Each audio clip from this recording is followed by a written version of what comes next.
My next guest is a former NCAA All-American wrestler, Combat League 22.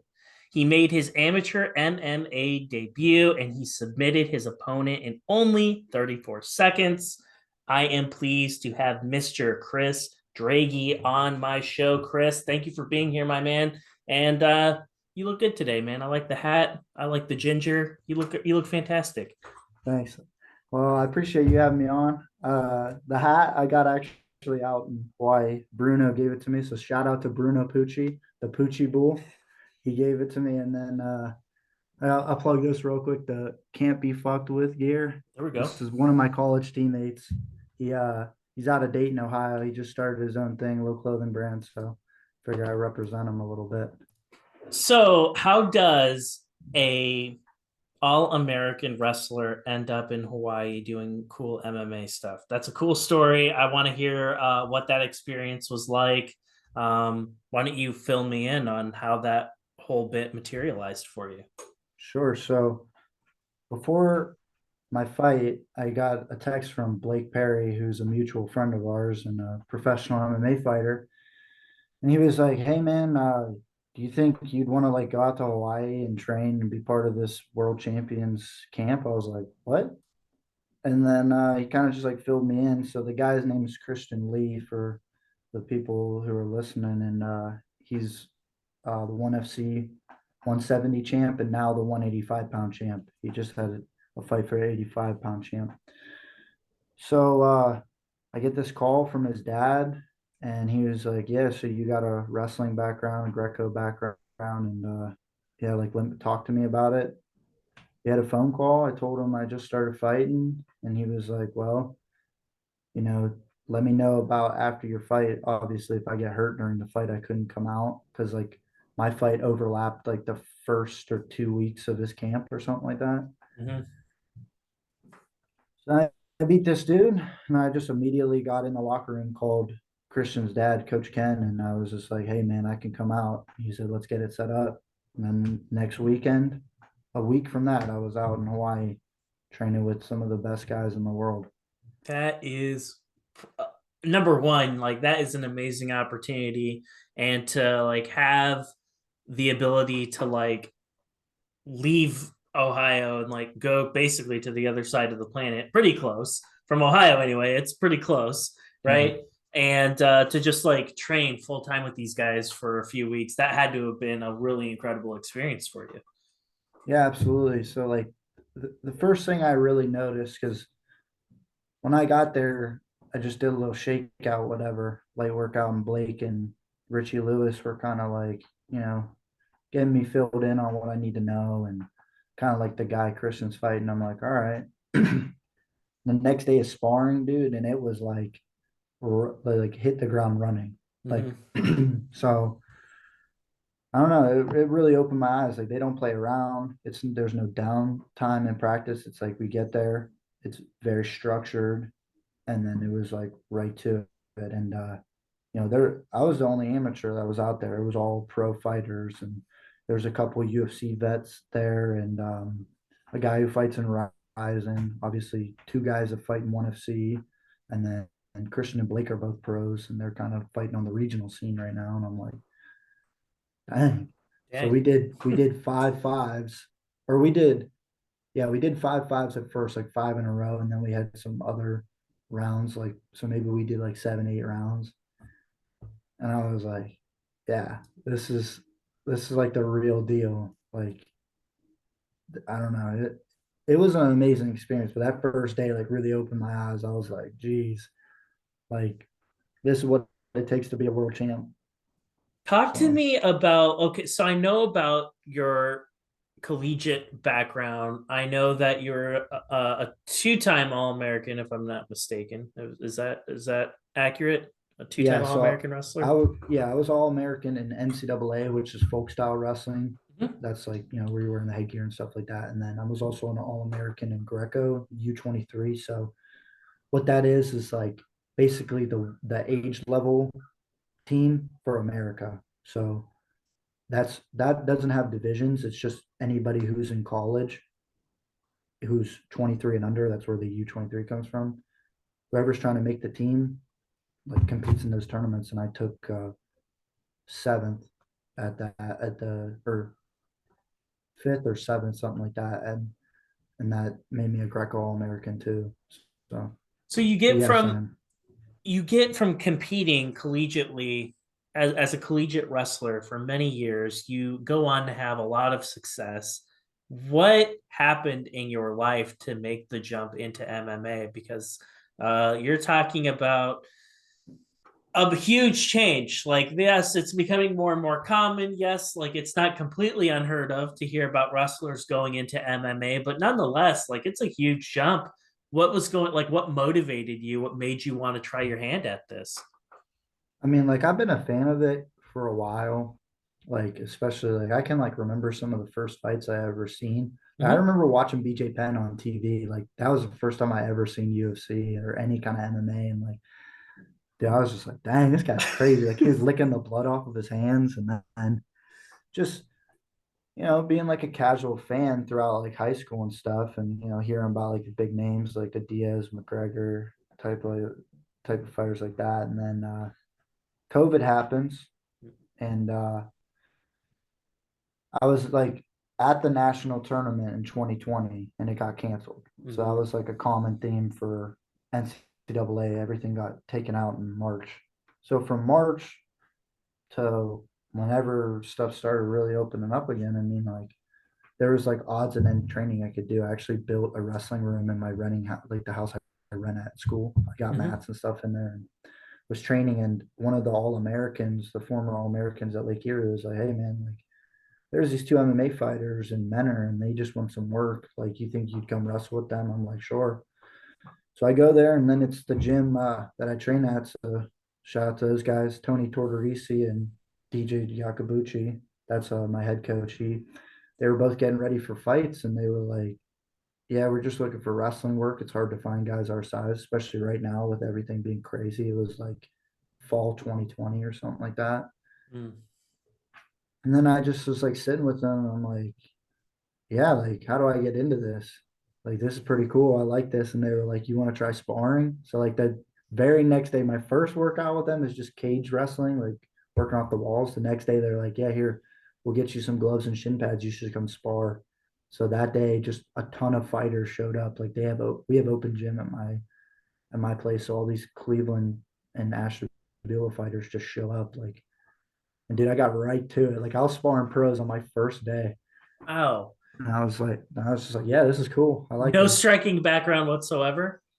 I mean, it's just like normal fist fights, like Yeah, fighting, yeah, but but like like not, a not nothing like formal, really. No. wow, that's crazy. So like top that is obviously anytime we're talking about a grappler or wrestler going into MMA, we automatically start asking questions, right, about striking because that's a discipline that you don't really that really has no traceability from wrestling, right? Like throwing like leg kicks, throwing high kicks, throwing body kicks. You don't do any of that crap in wrestling. No. We're talking about boxing now too. We're talking about clinch work. Just there's a whole bunch of stuff that you have to learn in a relatively short amount of time. Has it been kind of like overwhelming at times? Nah, not so much because like I kind of got that slow drip. So like that day was only stand up sparring. So I kind of was like my eyes were open. It was like only kickboxing, and then there were some just straight boxers. I'm like, dang, this is crazy. Like I got a lot to learn, and like since I had two more seasons of wrestling in college, I would just pop in like here and there, like, oh, they got to fight. Like, I'll keep wrestling with them. And if they want to spar, like, they'll show me a little bit. But it wasn't really like until this spring, when the wrestling season was over, that I was like, okay, they were like, all right, well, now we're working on stuff. That was the first time I hit pads, was like April of this year.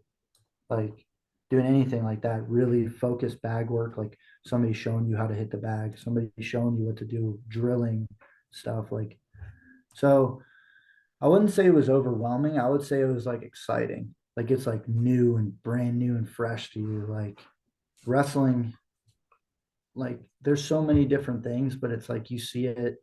I mean, when you see a double leg's a double leg. There's a million ways to hit it, set it up and finish it, and blah blah blah. But it's like after a while, you kind of just learn a little bit of everything, and it gets Sure. kind of stale, you know, Yeah. versus now it's like I got to learn how to do jujitsu. I got to learn kicking. I got to learn punching. I got to learn how to hit pads and like dude, that's like actually like a hard skill people don't talk about. Like learning how to hit pads is like you, I don't know. I can only imagine like how taxing from a cardio standpoint that would be. Like that Dude, has you got to freaking crush you. Like yeah, I don't care how good of shape you're in. Like after you do that for a while, it's like, oh my god, that's got to be like running sprints.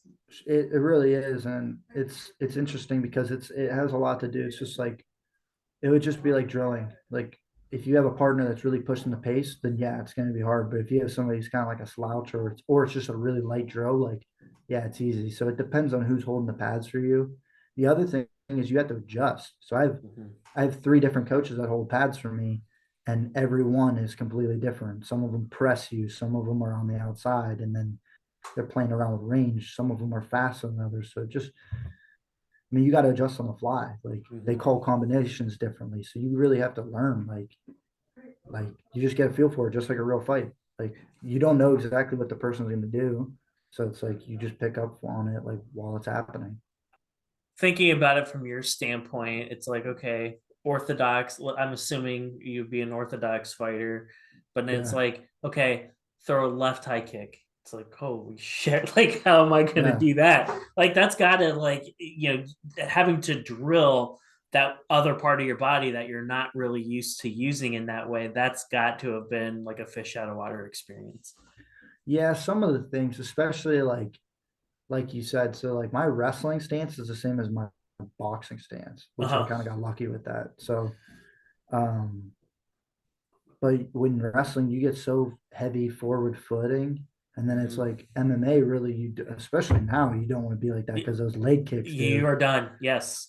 So I had to adjust to that. I was getting like a really when I first started, my stance was really wide, like almost like a karate stance. And my feet, even though my feet were bouncing, I thought my feet were light and they were like still pretty heavy because I'm coming forward and leaning and like yeah, dude, like learning how to like put all the weight on the back foot and now come up, like it was a hard transition to learn that stuff. But some of the stuff just kind of made sense. Like my straight punch was like that's what a lot of people like say is like just pretty good, like Mm-hmm. just naturally, like I don't know, that's what I land a lot of. Like I could put a 1-2 right basically on anybody, I feel like when I spar.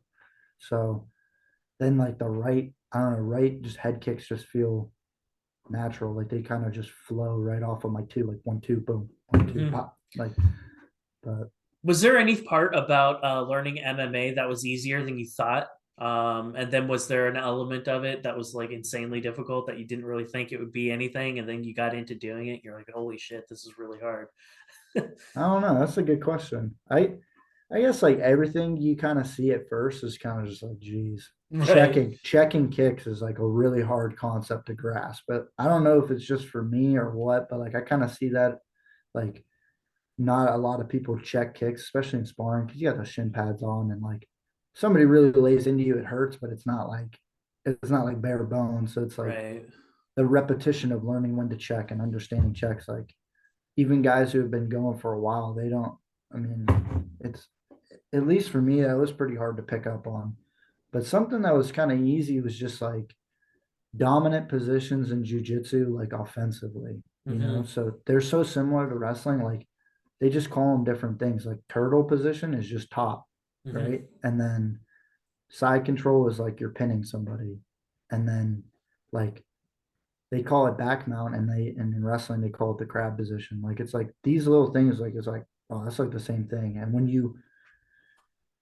I started looking at it instead of like two different things, like, oh, this is jujitsu and this is wrestling, when I just look at it as like it's one thing, it's just grappling, Mm-hmm. it just made so much more sense. Like I'm trying to learn all this new stuff when I know how to do a lot of this stuff. So just treat it like I'm doing the same thing. And that once I did that, it's like everything came a lot easier. You and know what I mean? somebody like you who's been wrestling for many years at a very high level, being able to like actually like punch somebody in the face while you're grappling with them, that had to have been a cool experience.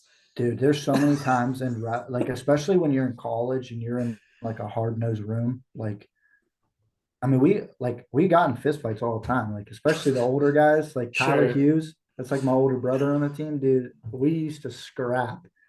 You obviously you can't do that in match. If you do that, you get DQ'd. But like when it gets intense, that's just like the natural thing that happens. So there's times where you would double leg somebody, just smash their face into the mat, and you want to just like unload on them, like punch them, like wind up, and you can't. And like so now, yeah, it feels good. But like especially if you get into a training situation, like if you have a training partner or two that really know how to push your buttons, and then it kind of turns into like a scrap, like not like a Mhm. full on fight, but like you guys are going hard, like and emotions come out, like that feels good because then Yeah, you're like, okay, this is like a real fight. Like you know what I mean?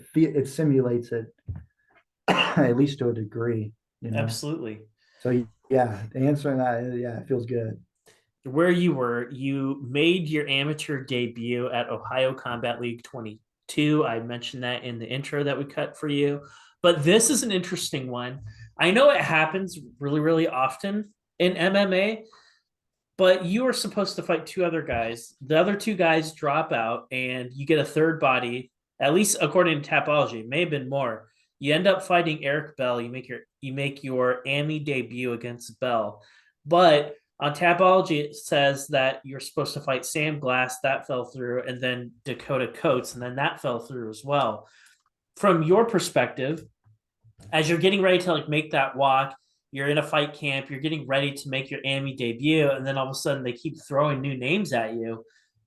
Was that like stressful when you kept getting a different name? Because when it comes to like getting different names, obviously we're in mixed martial arts. Like, are we fighting a striker? Are we fighting another grappler? Are we fighting like a Muay Thai guy? Was that having that period of uncertainty where you weren't sure who you were going to be fighting? Like, was that a little stressful for you at that time? No, I mean really not. So like here's like one of the things that might be confusing. So I was supposed to fight originally. My first fight was supposed to be on OCL 21, which was back in September. So I signed the bout agreement for that, made weight, everything. We faced off. Well, it was an outdoor event, and Mm-hmm. dude, it was storming, Oh pouring no. down rain. And they at weigh-ins, they're like, we're still fighting, blah, blah, blah. Like the fight's gonna be on. Soon it's like hours later, however many hours, like 7 hours, we go to medicals and a bunch of people are leaving the venue and they're like, it's canceled. So we go in where the medicals are at, and they're like, yeah, the commission called it. So like that for me was like stressful because everything was kind of building up. Like in the car ride there, like, I'm like, I've competed a million times in wrestling and that's similar, but it's different. So it's like I'm getting Yeah. that like excitement and anxiousness to go fight and like, it's all brand new. So I'm like, all right, like trying to just be like stoic about the whole situation, just acknowledging how I feel. And then we get there and it was like weird, like I don't know, it was like depressing almost, just like when the national tournament got canceled back in Mm-hmm. 2020. It was like, what? Like it's hard to believe. So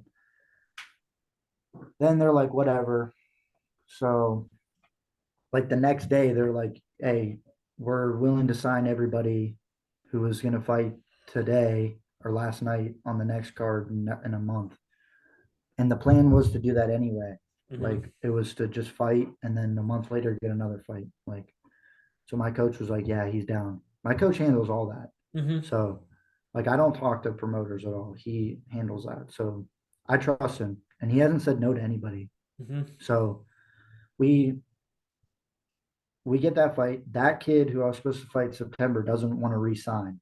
Like he doesn't want to sign the contract again for whatever reason. And I was like, whatever. They give me this other kid. I'm like, cool. Like, let's get it going. So then I guess like a week or so out from the fight, or like 2 weeks out, that original kid just like ghosted his team and his Really? coaches. Yeah, it just like stopped showing up. From what I understand, I don't know because Mm-hmm. I'm getting this all from he said, she said. Right.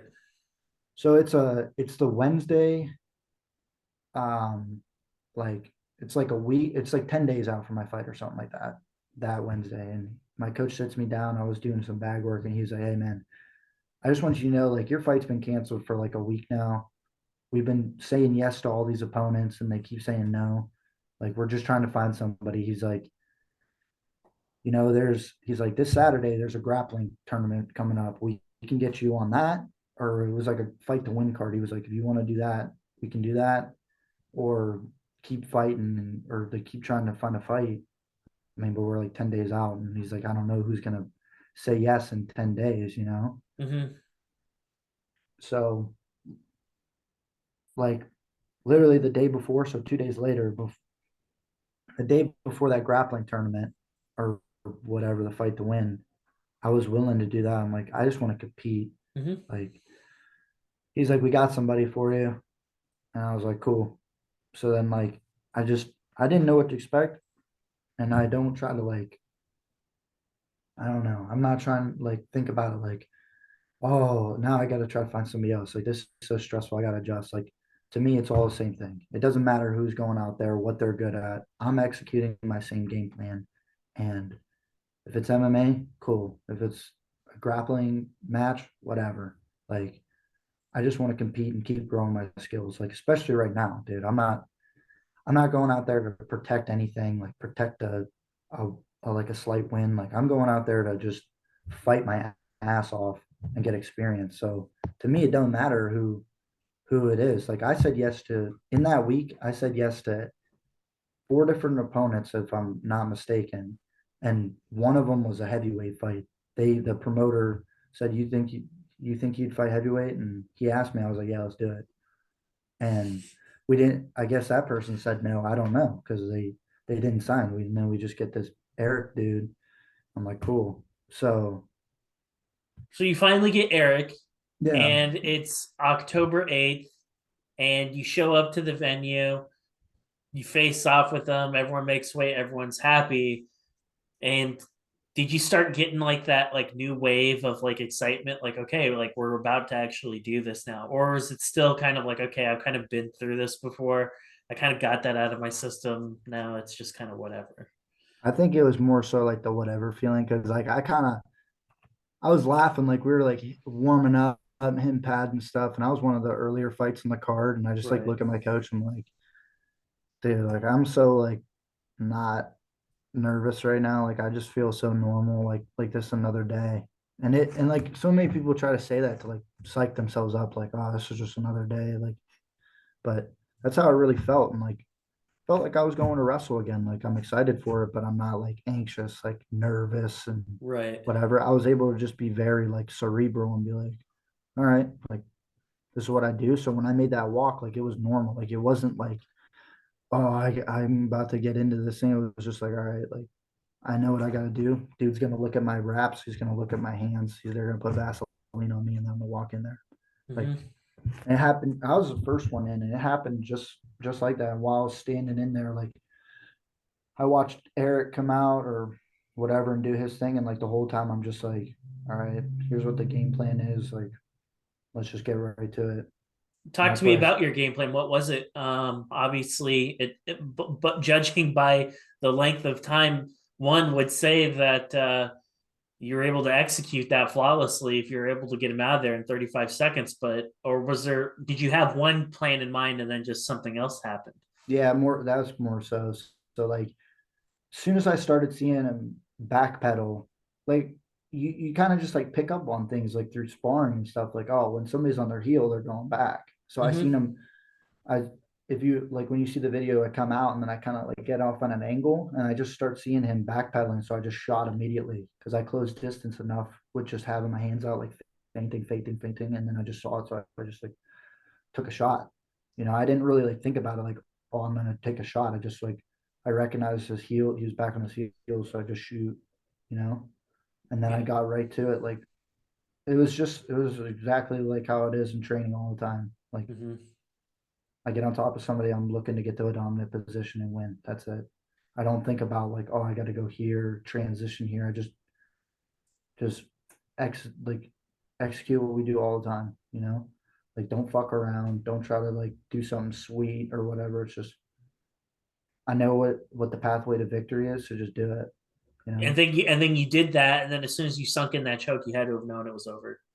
You Yeah, had dude, to you he was tapping. I just didn't like I didn't stop. Like the ref, he was tapping on the far side. The ref couldn't see it, so I'm just like cranking it, and people are like, "He's tapping!" Like well, this. that's not your job. Yeah, that's the ref's job. But you know what though? I wouldn't want to be a ref because I'm not gonna lie, man. I'd be watching the show, dude. I would be paying attention. Dude, I mean, I don't blame the guy. I was like, I'm like, oh, this guy's gonna go to sleep. I mean, what's the worst thing that happens when you have a rear naked choke? You just go to sleep. Yeah, you're Like, not gonna like break the guy's freaking arm off or anything like that. Like, you're no, not gonna heel hook him and like destroy his knee. He's just gonna go right? to just night night. That's all. Yeah, that's all right. They'll wake him up. Like, So I mean, dude, that happens all the time. That happens in training. Like, it's kind of funny to see because, like, dude, it's like they like convulse, and then you just sit them up, and then they're like, "What? yeah, Like, I'm what?" back. What happened? Yeah, right. So, So you go in whatever. there, you do what you need to do, you get the victory, and then just kind of like what was going on in your mind like after it? Like, were you kind of thinking to yourself, like, I don't know, I'm just trying to like think of it from your position, like you train all those weeks and weeks and weeks. There's a weight cut, you're running the miles, you're hitting the pads, you're doing all kinds of shit. And then I don't know, it's like maybe this is just maybe I'm crazy, but it's like I kind of want to be in there for a little while. Like if I go through all No, that shit, I kind of want to no, be in there for a little while. I don't no. know. That's a perfectly logical thing to think. Like, but the way I would put it is like, I don't look at it as a camp because I honestly don't believe that. Like, Mm-hmm. I haven't stopped training and at like since I started wrestling in college. Like I have recovery days, light days, but I don't stop training. I can't tell you a time I've taken consecutive days off or whatever. Like I don't look at it as like, oh, I have something coming up now. I got to train. I just train every day. And Mm-hmm. then if it's a recovery day, then it's just a day to recover your body, sauna, ice bath, stuff like that. Like I don't look at it like, oh, I did all this stuff just for this moment because that's not what it is. It's like all that stuff, including this moment right now, are building up for what I want. You know, I honestly like am training to be a world champion. Like I truly believe that I'm going to be a world champion in MMA. So it's these little accumulations that are like adding up to that. Maybe when that moment happens, then I'll be like, oh man. But like right now, it's just like this is what I do. I train, compete. That's how it is in wrestling. It just seems the same as MMA, you know? So I don't know. What went through my head though is kind of funny, I guess. Like, so it happened. I got up and like I was just kind of walked out away from him. And then I was like, oh, I should be celebrating right now. So there's like, you can kind of see it. There's like a lag. I'm not doing anything. And then I'm like, oh, no, fucking no. Like, cause I'm looking at all these people in the crowd going crazy. And I'm like, I see my bro, like right where I subbed the dude, like straight away, like a seat back was my older brother. And he like hops up and a couple of my homies were sitting next to him. And then to the right was my girlfriend and her whole family. And like I was like, yeah, I should be celebrating right now. So I got in on that camera. I found that camera that kind of sits over the cage and got in that thing. But it was fun. Like it's just funny how it like there was like a lull like Mhm. because in wrestling you really don't like there's not that level of like showboatery or It's whatever different. and It's a like different culture. The whole get yes up is very different. Yeah. which and it was cool. I mean like I'm not like dancing on this dude's grave but it's like it's like it was cool to like feel it but it was just funny like after I recognized like oh I should like I was like oh, I just celebrated just because I was like oh I'm supposed to be doing this right now so It's yeah, I could definitely see. And I asked Blake this question. Um, when he fought in Bellator, he was in a freaking war. He got and then he choked out his opponent, and then he's just like, dude, like you go from like being in a war, and then like 2 seconds later, like everything stops, like your adrenaline is still going, like you're still trying to like process, like holy, like I was just in a freaking fight, and now people are raising like your arm, and he's like in his case, he was like, I'm still trying to like unpack and process everything in real time. So I'm like, I'm just kind of like standing there awkwardly trying to like, you know, get my bearings, and then he's like, then I finally started celebrating. So like Blake had a very similar, at least he would describe it in a manner similar to what you just did. yeah we talked about that dude that was a crazy fight wasn't it I Dude, was watching that on TV I was like oh my god This is I insane. I I have to say I do not like watching Blake fight. I do not like it at all. It's a very stressful experience for me. Like I don't Yeah, sit back and like when you know somebody pretty well, like I don't know. It stops being about entertainment for me. Like I yeah. know it's crazy, but like when No, I know no. somebody really really well, I generally don't like watching them fight because it stresses me out. Yeah. No, that's a fair assessment. That's how my brother said it was.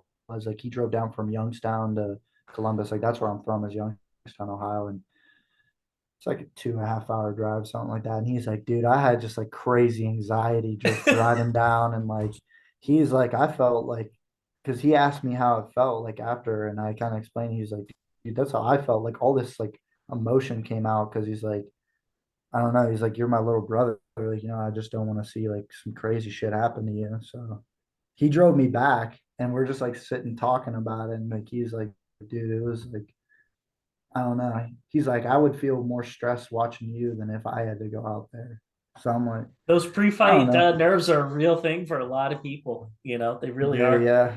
Like, Yeah. And I and found out, I'm talking about just the people that are your friends and family that are watching it because, like, it's like, oh my god, like you're getting in there, you're gonna watch a fight, and guess what? Nothing you can do about it. Like, sit your ass in your seat, eat your hot dog, and you're there yeah, to watch right. the show. Like, you can't do anything about it. Dude, and it's like, it's whatever. Like the way I look at it is it's just competing, Yeah, right? Like, yeah, there's serious consequences if something wrong happens, but it's competing. It's a sport. Like yeah, it's a fight, but it's a sport. And it's like when you look at it, it's like that. It's like it there's rules in place that are made to protect you. Like if it was a real fight, like people would die. You know what I yeah, mean? Like hundred or percent. like some crazy would happen. Like that the YouTube fighting, not street beefs, but like the other one where they like actually fight on concrete and stuff, and there's like not refs or whatever. There's just like people standing around watching. Dude, that's like a real fight. Like Yeah, people are fighting with shoes on, bare knuckle. Like people are hitting concrete. Like MMA is a sport, man. The floor is padded. You're contained by the fence. Like, I mean, real stuff is going to happen, but it's like yeah. there's somebody in there to protect the person who's really getting hammered or who's losing. Like, that's what it's made for? Mhm. Like, it's, I don't know, it's stressful, but it's like, to me, it's just, it is what it is. It's competition. It is it is very interesting though because like MMA fighting and other sports, like how we tally up and unpack who the winners were and who the losers were, it's very, very different. So, for example, if I'm not a big football guy. I'm not like I really only have time for MMA, so I don't really pay attention to a whole bunch of other sports. But hear me out. Like, name an NFL team. If they lose 3 or 4 games in a row, do they get kicked out of the fucking NFL? No, No. they don't. Uh, it's and here's the other part of it where it's like, oh, you lost a game. Well, guess what? There's a game next week. Fighting's not like that. Like, yes, it's a sport, but you're only as good as your last fight. It's an absolute ruthless sport that way, and like in the UFC is a really good example of it. Depending on your weight class, I feel like certain weight classes they're a little more lenient, but at that level, you lose 3 fights in a row, you're gone. Yeah, They don't right. like you're gone. Like we don't have time for you anymore. It's really interesting, like that whole dynamic. Like you look across and you look at that level of competition and what the expectations are every single time you go out. Like I don't think there's any sport that I know of where it's as pressure packed compared to combat sports, and in this case, MMA. Because in Sure. MMA, um, I'm not trying to shit on boxing, but you'll see like 37-0 type guys in boxing. I'm like, yeah, in MMA that shit doesn't exist. Not Yeah, really. It doesn't because everyone's freaking good. Like right. like you're not gonna fight. Um, if you have 37 fights in, like you're not gonna fight like a 2-2 guy or a 2-3 guy. Like you're not gonna do that. Like that isn't gonna happen. Oh, you're going to fight either somebody who's that good or you're going to fight somebody who's like a vet. You know what I Yeah. mean? And I Like, feel like in boxing, you look at some of these records, it's like, oh my God, like there's a reason why you got to 35-0 because you're fighting a bunch of freaking guys that like move furniture like 9 to 5. sure. And well, it's like, it's completely different because you're looking at people who it's like, all right, somebody like Sean Brady, like he was like relatively like short pro career when he got signed, if I'm not correct. Like he Mm-hmm. had like 4 or 5 fights before he got into the UFC. I don't know what his amateur career is like. I'm sure he had a good handful of fights, but it's like, all right, now he just had a crazy fight with Bilal Muhammad, and like it was like 10-0, and somebody who's like what, like 12-1 or something like that. I don't know exactly what their records were, but it's like those are good records. But in boxing, that would be like, oh, like what? Like you only have Exactly. 12 fights, but like we're looking at those two as some of the best welterweights on the planet. And that Exactly. was a big fight that those two were fighting. Like that got kind of overlooked, I think, because of the magnitude of the card, but that was like a pretty big fight. So I Going into that fight, I got a lot of shit from my friends in Philadelphia because I picked Bilal Muhammad to win. I was like, I'm telling you guys, like Bilal Muhammad, like his experience, everyone's like yeah, discounting his experience. I know Sean Brady's a big bad dude, but you fight a guy like Bilal Muhammad who's been in MMA for the amount of time that he has and the overwhelming success that he's had in MMA. I just didn't think like I was like Sean Brady is a talented guy, yes, but I don't think he poses anything that Bilal has not seen already in the cage before. I can't say the same about Sean Brady. Sean Brady has not fought a guy of Bilal Muhammad's caliber before, and he's about to like swim in uncharted waters. And we'll see how he does. And I stacked sure, everything up. I looked at everything, and I want to say I could be wrong, but I want to say Bilal Muhammad was the odds makers had him as an underdog. I'm like, you guys are crazy. I was like, I'll take Muhammad sure. all day long. And dude, I think Sean Brady showed some real like grit in that fight. Like, I mean, that shows like a fight like that with somebody who's just ahead of you in the rankings and who could very well soon be fighting for the title. Like, that's a good measuring stick for him because now we know what kind of caliber he's at. Just like everybody's giving so much heat on Sean O'Malley. Like, say what you want about him, but we just found out he is for real, the real deal. All up and down, all I hear from my friends who watch MMA and whatever, and they're like, oh, Sean O'Malley's just getting pushed to the top. He can't really fight. He's just a show. Blah blah blah. He fights cans. Well, I was like, well, look, we're about to find out. And I mean, you can say what you want because like me, Blake, and Richie were all watching the fight, and I will say 100% all three of us were surprised that he got his hand raised. Oh But yeah, add me but to that mix. I was too. but like I mean, it's not like he like got completely torn up, and now we're like, well, how did he win? Like you can rationalize why there was a split decision there, Yeah. because like that was a competitive fight, and it depends on how you look at it.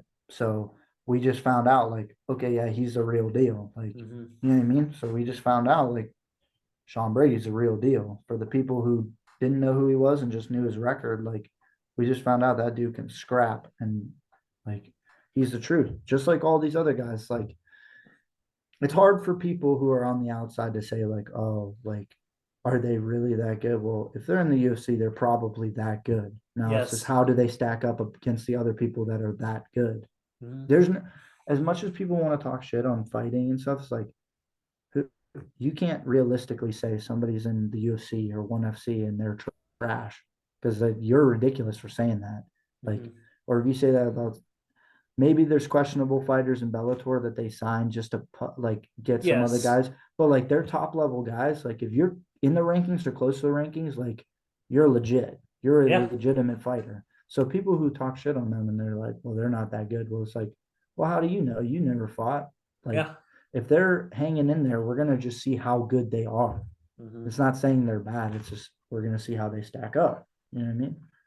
Where it gets dicey, a little dicey anyway, in my opinion. And I hope I don't get canceled for saying this, but I'm never gonna lie. I'm gonna tell you what I think. I think there's Sure. a lot more slack with the women fighters. You'll see some records that really aren't that great. And then depending on the weight class, they might have a lot more slack compared to some of the other fighters. Angela Hill's a really good example of this. You look at her record, she's like she's like batting at 500, right around there. Yeah. She's talented, but she puts on shows. But you look at like across the other divisions, like if you're not going to see a 500 fighter in the lightweight division, 100%, you're gone. Yeah. There just aren't a lot of like high level 115-pound women. So I feel like you have a much longer leash there, maybe compared to some of the other divisions. If you're a bantamweight, a male bantamweight, 135 pounds, you lose 2 or 3 fights in a row, you're gone. Like, Yeah. bye. Yeah, for sure. And it's You like, know?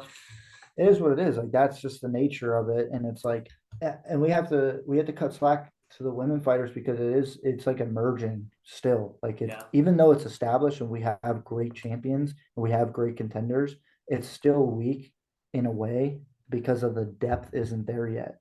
Because they're starting to have that emergence of like a lot of girls are coming up now that are getting it. You know what I mean? So it's in a couple of years, I feel like it's going to be deeper and deeper and deeper. But you have a good point. Like right now, in like some of the women fighters, it's just like it's just not the same depth. But I Right. think that's just the nature of it being new, because it Right. is it is like considerably newer than male MMA. Exactly. And looking at it, I looked it up on Tapology because I was curious. Angela Hill has a 14-12 record, and let's take a look here. Since May of 2020, she's lost one, two, three, four, five matches, and then she's won two of them. So she's 2-5. The only other person I could think of right now that they're giving this kind of slack to, which they should, and I think deservingly so, is Tony Ferguson. Yeah. Because Well, yeah. he's on a hard skid, but like, But look who dude, he's Tony fighting Ferguson, against. yeah, and Tony Ferguson's the man. Like, no Yeah. matter what people want to say about him now, dude, he put on one hell of a run, and I still think he's a great fighter. It's like he's fighting dogs, and Well, he's coming he towards, looked great against Michael Chandler until he didn't. yeah, right, and he's coming in the twilight of his career. Like that's the truth of the matter. So it's like, and he's tough as nails. He doesn't say no to these guys. Like, I mean, whatever. And he's like the best person to follow on Instagram. He's hilarious. My One of my teammates, and now he's my wrestler because I'm coaching at Lake Erie now. Jake Johnson, dude, we always send videos back and forth of like Tony Ferguson, like the things he posts. Like he posts these horrible memes that people make of him on his page. Dude, they're so funny. Or like Yeah. the Tony Ferguson is the type of guy meme, like Oh when that was yeah. trending. Like those are the best. Tony Ferguson, man. Like it was it is interesting though, because I feel like we're right at that level in MMA where a lot of these guys that we've been watching compete for the past, 5 to 10 years, like names that are household names now, a lot of them are graying out. Nate Diaz, he left. Henry Cejudo, he may come back, he may not come back, but like there are a lot of these guys that have been around for a really long time that you're starting to see go away. And I think we're going to like be in a resurgence of more technical guys, younger guys that are going to be coming in that are way more technical, way more advanced. And I really believe this new generation of fighters, your generation of fighters, are going to take the sport to levels that we've never seen before. Like we're just now starting to see a lot of fighters that are coming in that are just so technical and advanced that MMA is such a new sport. It wasn't that long ago that you were allowed to wear shoes in an actual octagon, and you just couldn't kick anybody with them. Right. Like Yeah. that's I how. mean, I mean, and you're talking about 2000, 2001, where you could actually wear shoes into an octagon, and here we are, not even 30 years later. Now look at where the sport is. Complete far departure. So I'm really curious to see what the next 22, 25 years looks like from now. It's sure. gonna be unrecognizable. I think we're gonna jump another light year. I think so too. And it's like, I don't know. These names are getting built up right now, especially in the UFC. Like that's like the premier American organization. So a lot of people like it's like familiar and it's digestible. It's like the NFL. Like Right, people are synonymous with MMA and UFC. right, Well, these other organizations are really starting to build themselves up, especially ONE FC. Like there's so many people that are in my kind of network, like that have just watched their first ONE FC event because of Christian. Because I'm telling, like, all these people are like, well, you just trained with them, like, let me watch. I'm like, you guys are gonna be blown away, right? So it's like there's people in ONE FC that like maybe people have heard of, like Rod Tang, but they mm-hmm. don't know how good how good he is, or somebody like Christian. And like really the only ONE FC fighter that I really knew of other than Demetrius Johnson was Christian's older sister, Angela, because Mhm. Angela is a huge name, so there's these other organizations that are really starting to break through into the American market. And I think that's what's going to take it to the next level too. Is like we're going to just start seeing this crazy emergence of like all these other opportunities for fighters, and the level of fighters are going to go up. It's going to be a completely different thing. I really want to see Bellator and PFL do really well. I think in PFL's case, I think they have a lot of growing up to do. I don't think they're quite there quite yet. But like Bellator, I want them to be successful. I want them to like really. I'm not saying compete with the UFC, but just continue to give opportunities to fighters. And why I love Bellator so much and why it's my personal favorite promotion. Listen, they don't have the best fighters. I know that. And anyone who says that they do, like, you're just not being objective. Like, the UFC Sure. has, like, an embarrassment of amazing fighters, right? But you look at Bellator, and the reason why I like them so much is because I like the business model. They'll go into a city, they'll go to like Cleveland, for example, and then what do? They go to all the gyms in Ohio, and they're like, "Yo, who can we put on our undercard? We want to fill it up with Ohio guys," and that's what they do. And Yeah. I think I, it's really cool that they share their platform like that. Like, UFC Fight Night, if they go to Columbus, Ohio, they're not going to do that. Like, they already have all their guys. Like, they don't need any of your guys. They're going to sell tickets regardless. Doesn't right. matter. But Bellator's not like that. Like, Bellator has they have to like they're a big promotion, but they have to think of like they have to have that like regional promotion mentality too, because a lot of people in Columbus, Ohio, like, are they like really like into Bellator? There might be a few people, but like by and large, they're going to come out to see the local talent. By and large, that's what they're going to do. Sure. And Bellator knows that, and that's why they do that. So I think everybody wins. It's good business from the promotion standpoint.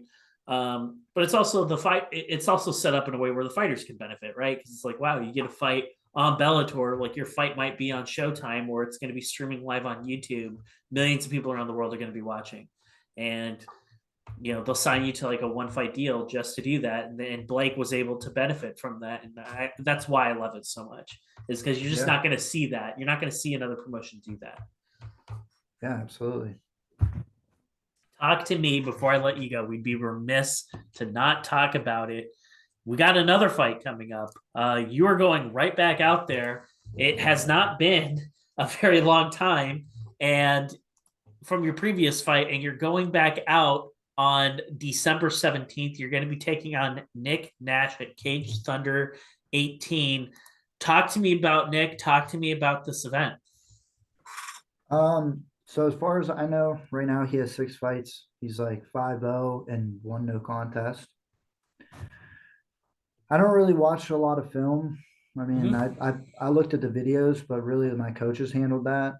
And then we set up a game plan, and it is what it is. It's just like I said at the beginning, and I truly believe this. Like, dude, I haven't taken no time off. But that Saturday that I fought, like Sunday I just did recovery stuff. Monday I was in the gym training hard again. Tuesday I sparred hard.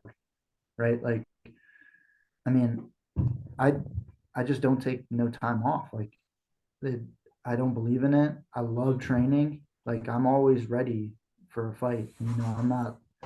I'm trying to make a career out of this. I don't want to be like have a lull and like, okay, I got to fight. Now I have other life stuff to do. It's like, no, I'm taking this seriously. Like, I'm trying to get fight after fight after fight.